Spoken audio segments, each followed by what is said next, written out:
เรื่องราวสาเหตุที่เกิดขึ้นกับแม่เรื่องวันนี้เนาะแล้วก็ได้ขอบใจจากพี่น้องฝั่งไทยเนาะเพิ่นอุตส่าห์ว่าโอนเงินให้เนาะแต่ว่าบัญชีมันต่างกันเนาะบัญชีหลานสาวก็คือบัญชีพัฒนาลาวเนาะบ่แม่นบัญชีการค้าต่างประเทศเนาะก็เลยเงินต่างประเทศโอนเข้าบ่ได้เนาะโดยพี่น้องทางใดก็เข้ามารับชมคลิปนี้เนาะก็อย่าลืมติดต่อทางเฟซก็ได้หรือว่าทางทางไลน์เนาะติดต่อมาก็ได้เด้อพี่น้องอยากอุดหนุนช่วยอีแม่เนาะ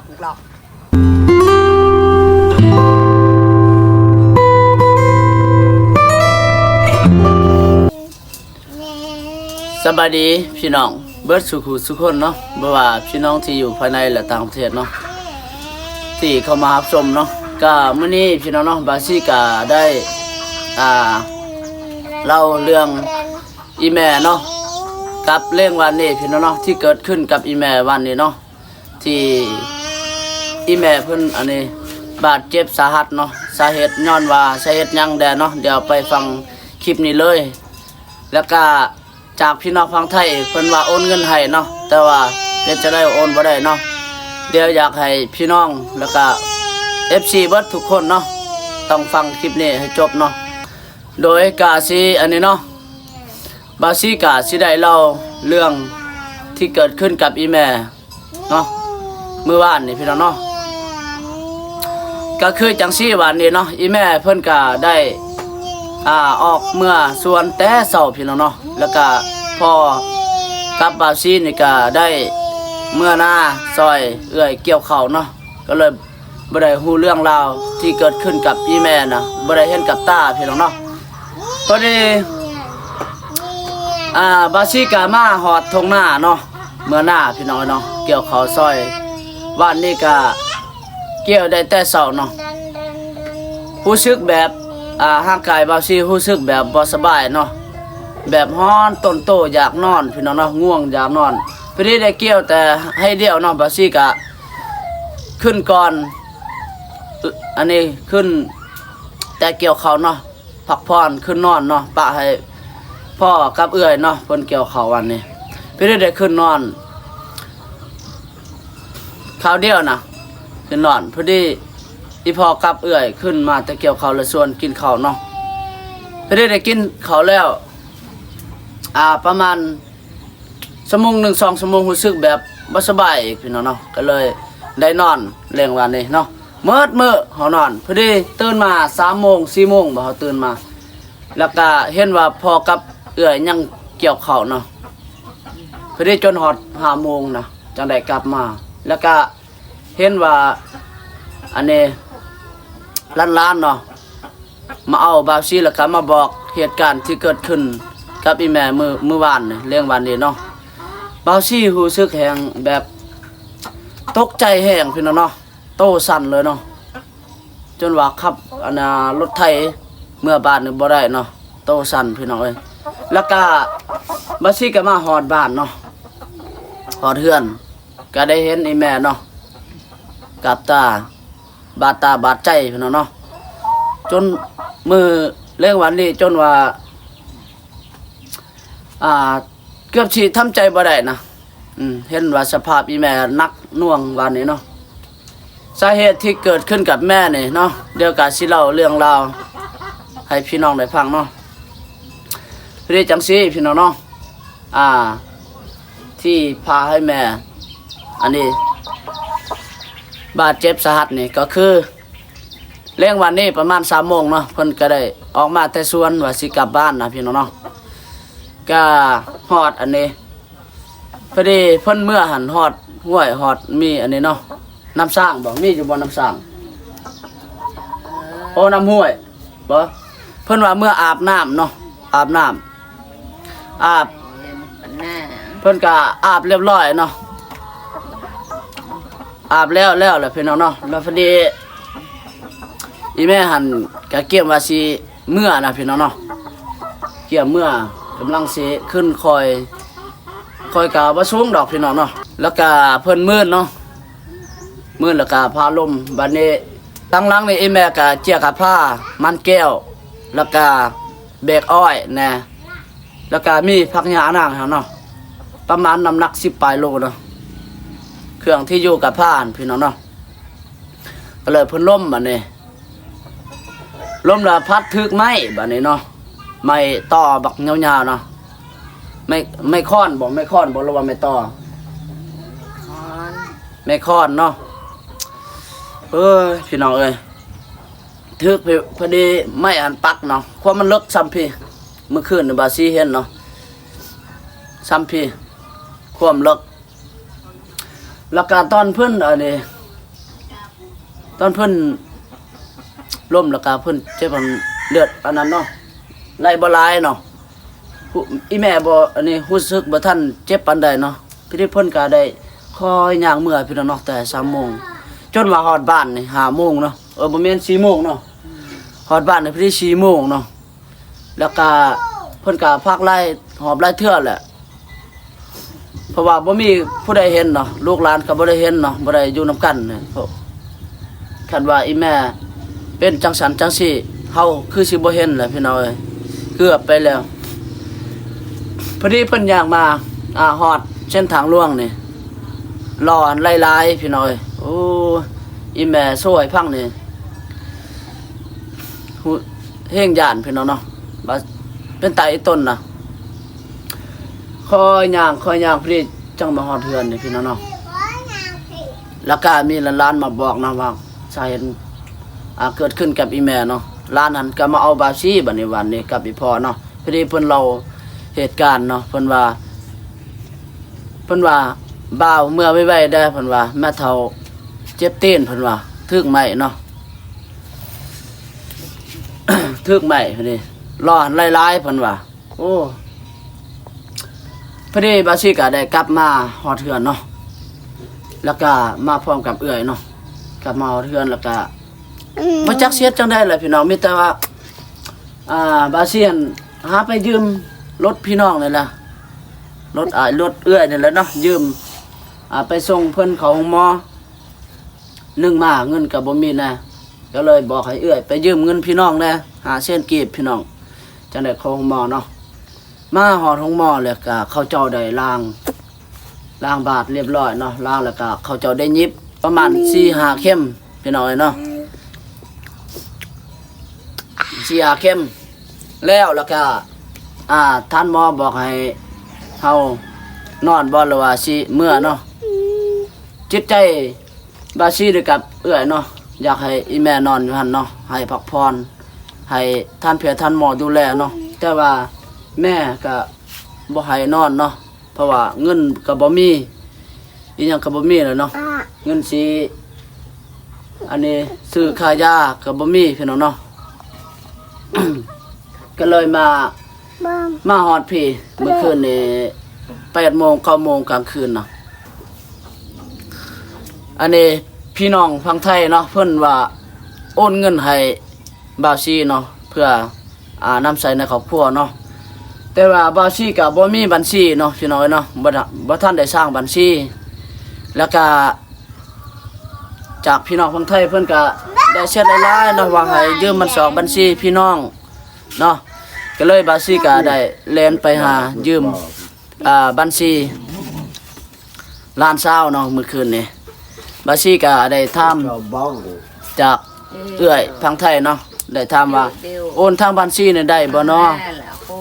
ก็เพิ่นว่าได้เนาะโอนให้ทางบัญชีนี่ได้บัตรบาซีส่ง QR ไปแหละเพิ่นว่าโอนบ่ได้มันอันตรายอยากได้อันนี้อยากได้ละหัดเนาะเฮาบ่ฮู้เลยพี่น้องเอ้ยจักเพราะว่าเฮาบ่เคยนำใส่บัญชีได้พี่น้องเนาะมีแต่ว่าเฮาฮู้ว่าส่ง QR ไปแล้วค่ะเขาโอนเงินให้แล้วเรียบร้อยเนาะอันนี้มาขอฮอดรหัสเลขบัญชีเนาะเฮารู้สึกแบบย่านกอโกงนะก็เลยบ่กล้าสิให้เนาะเลขรหัสบัญชีพี่น้อยก็เลยเมื่อคืนนี้ก็เลยบ่ได้โอนเนาะพี่น้องเนาะแล้วก็จังได๋ก็บาซีก็ ถามพี่น้อง เรียกเลย แล้วก็เบิดทุกคนเนาะที่เข้ามารับชมคลิปนี้เนาะวิธีเขาโอนเงินนี่แนวใดๆพี่น้องเนาะต้องมีอันนี้ต้องเอาเลขบัญชีบ่หรือว่าส่งอันนี้ QR ไปแล้วก็โอนให้มันก็ได้ที่เนาะอันนี้มาขอเลขบัญชีอันนี้เนาะแบบเฮาบ่มั่นใจพี่น้องเนาะย่านเขาสิก่อโกงนะพี่น้องเอ้ยก็เลยเมื่อคืนนี่บ่ได้เนาะ มีแต่เฮาส่ง QR ไปแล้วส่ง QR ไปเรียบร้อยแล้วเนาะแต่ว่าเพิ่นว่าโอนบ่ได้อีกบัดนี้เนาะมันอันตรายเพิ่นว่าย่านเฮาโกงอีกฝึกอันนี้ล้มกันจนว่าบังดนเมื่อคืนนี่บังดนเนาะพอดีว่าอันนี้ล้มไปล้มมาเนาะบาซี่ก็ว่าบ่เป็นหยังบ่โอนก็ได้ว่าเนาะเพราะว่าอันนี้บาซี่ก็บ่ฮู้เนาะยังบ่เคยได้นำใช้บัญชีพี่น้องเอ้ยก็เลยบ่ฮู้จักแด้เนาะก็จังได๋บาซี่ก็ขอบใจจากเอื้อยเนาะจากพี่น้องฝั่งไทยเพิ่นเนาะอุตส่าห์ว่าสิโอนเงินให้แต่ว่าบ่ได้เนาะถ้าได้สร้างบัญชีก่อนพี่น้องเนาะอันนี้บัญชีก็บ่ทันได้สร้างบัญชีบ่ทันได้มีเนาะใช้แต่เงินสดพี่น้องเนาะบ่เคยได้ใช้เงินอันนี้บัญชีพี่น้องเนาะก็เลยบ่ฮู้จักเด้อเซฟบ่กินกับมีฮัดเชฟ บ่มีหยังกินมื้อเช้านี่พี่น้องเนาะตอนเพลนสิออกหาอยู่หากินพี่น้องเพราะว่ามื้อนี้ก็บาซี่ก็นี่เนาะอยู่บ้านอยู่เฮือนพ่ออีแม่เนาะเพิ่นเจ็บตีนพี่น้องเนาะ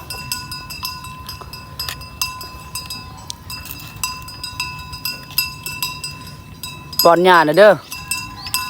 เป็นบ่บ่เป็นป้อนหญ้าเด้อเห็นบ่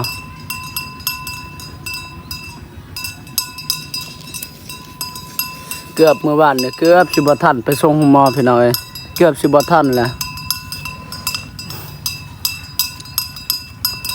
ตายต้นแห่งไม่เสียบคมมันเลิกพี่น้องเอ้ยเห็นอันนี้ท่านหมอเพิ่นได้ล้างบาดเนาะแล้วก็ได้ใส่ดอกใส่ยาแล้วล้างเอาอันนี้เอายาล้างเห็นว่านี่พี่น้องเนาะนี่มันจิแบบนี้เนาะเด้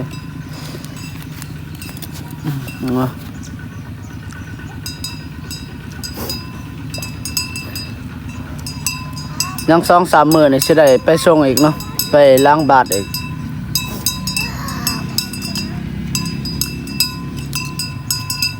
ไปห้องหมอเมื่อคืนนี่6 โมง 7 โมงพอดีได้กลับมาเฮือน9 โมงเกือบได้10 โมงพี่น้อยตอนไปส่งเนอะคอยอันนั้นขับรถจนว่าโตสั่นนะมือสั่นเบิดเนาะตื่นเต้นยานแม่สิเป็นลมยานเพิ่นสิรับตามทางก็เลยบอกเอื้อยอันบ่ให้เพิ่นรับเนาะจนว่ามื้อคืนนี่อีแม่จนว่าแบบบ่รู้สึกหยังเลยนะแบบบ่รู้เมื่อหยังเลยข่อยตกใจแฮงตอนข่อยไปส่งเพิ่นไปอันนี้ห้องหมอแหละกำลังขี่รถเนาะแม่ก็เว้าตามมักตามเฟิงเนาะจักมันเว้าได้นะรู้สึกแฮงย่านแฮงตกใจพี่น้องเนาะย่านเพิ่นสิสลบย่านเพิ่นสิรับตอนเฮาขี่รถ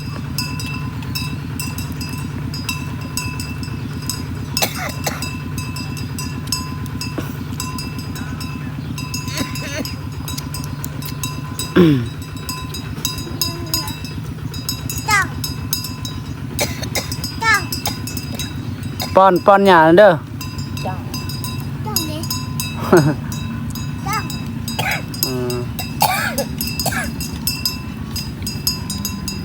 กินกับมีมื้อเช้านี่เนาะเพราะว่าแม่ หิวข้าวบ่มีเนื้อกินนะก็เลยได้ออกไปซื้อมี2ถุงบางอย่างนี่ต้มให้เพิ่นอุ่นท้องอุ่นไส้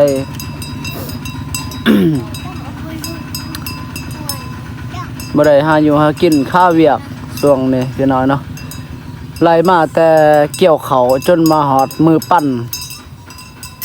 บ่ได้ว่างเลย วันนี้ก็ยังอันนี้เกี่ยวเขาซอยเอื่อยถ้าก็ได้พักผ่อนมื้อนี้พี่น้องเนาะอีแม่เพิ่นเจ็บตีนไปท้ายหนักท้ายเบาก็ยากคันบ่มี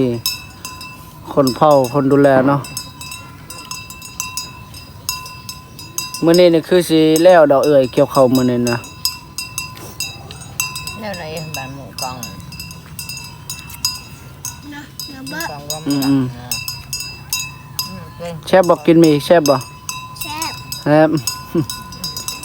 เอออากาศก็หนาวพี่น้องเนาะมื้อเช้านะ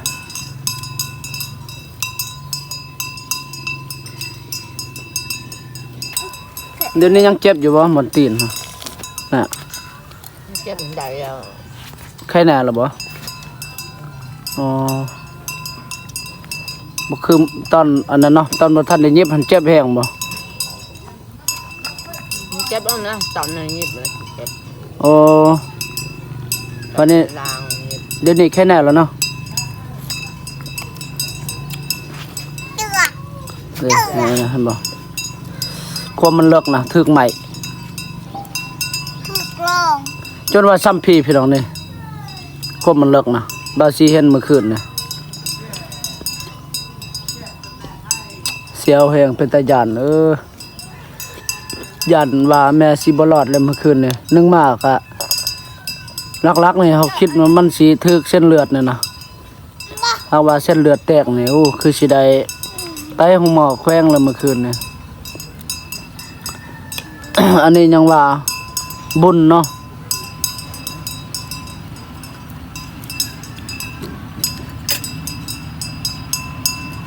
ไก่ต้นแห้งพี่น้อย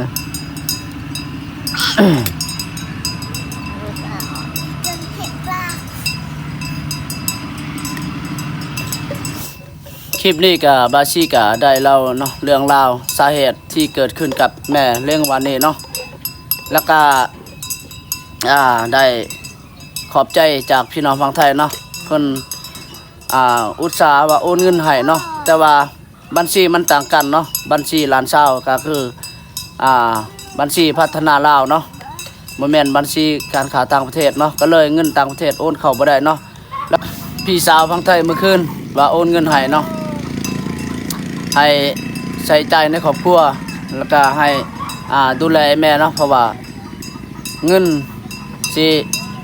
อันนี้ซื้อยาบ่มีเนาะการปิ้นครัวแม่เมื่อคืนก็เลยจังได้กลับมาพี่เนาะบ่ได้อยู่ห้องหมอพี่น้องเนาะแล้วก็ขอบใจหลายๆเด้อพี่สาวฝั่งไทยเด้อขอบใจหลายๆโดยพี่น้องทางใดก็เข้ามารับชมคลิปนี้เนาะก็อย่าลืมติดต่อทางเฟซก็ได้หรือว่าทางทางไลน์เนาะติดต่อมาก็ได้เด้อพี่น้องอยากอุดหนุนช่วยอีแม่เนาะ lọc ทักทายหาเฮาก็ได้เด้อ mẹ nghe bố bạn nè โดยเนาะพี่น้องเนาะก็คลิปนี้ก็อันนี้เนาะ một mép บาซีก็ได้lọt rừng vì ได้เล่าอาการที่เกิดขึ้นกับแม่เมื่อวานนี้เนาะพี่น้องเนาะแล้วก็ข้างคาใจเนาะจาก FC ฝั่งไทยเนาะพี่น้องฝั่งไทยเพิ่นก็อยากโอนเงินให้เนาะแต่ว่าโอนบ่ได้เพราะว่าเงินบาทกับเงินลาวเนาะบัญชีมันต่างกันพี่น้องเนาะเลยโอนบ่ได้เนาะบัญชีล้านสาวเมื่อคืนนี่ก็บัญชีอันนี้พัฒนาลาวเนาะบ่แม่นบัญชีอันนี้การค้าต่างประเทศเนาะก็เลยเงินต่างประเทศโอนเข้าบ่ได้พี่น้องเนาะโอนเข้าบ่ได้ก็เลยบ่ได้เนาะแล้วก็จะได้กับบาซีก็ขอบใจจากพี่น้องเพิ่นฝั่งไทยเนาะอุตส่าห์ว่าโอนเงินให้เมื่อคืนนี่พี่น้องเนาะขอบใจหลายๆเด้อพี่น้องเนาะแล้วก็พี่น้องหรือว่า FC ที่เขามารับชมคลิปนี้เนาะก็อย่าลืมเนาะอันนี้ติดต่อทางเฟซก็ได้พี่น้องเนาะหรือว่าทางเบอร์ ติดต่อก็ได้เด้อพี่น้องเนาะสำหรับคลิปนี้พี่น้องเลยบาซี่ก็ได้อัปเดตสำเร็จไปก่อนพี่น้องเนาะแล้วก็ขอบใจหลายๆจาก FC พี่น้องฝั่งลาวแล้วก็พี่น้องฝั่งไทยเบิดสุคนเนาะที่เข้ามารับชมสำหรับคลิปนี้บาซี่ก็ขอว่าสบายดีพี่น้องเนาะบ๊ายบายเจอกันคลิปต่อไปพี่น้อง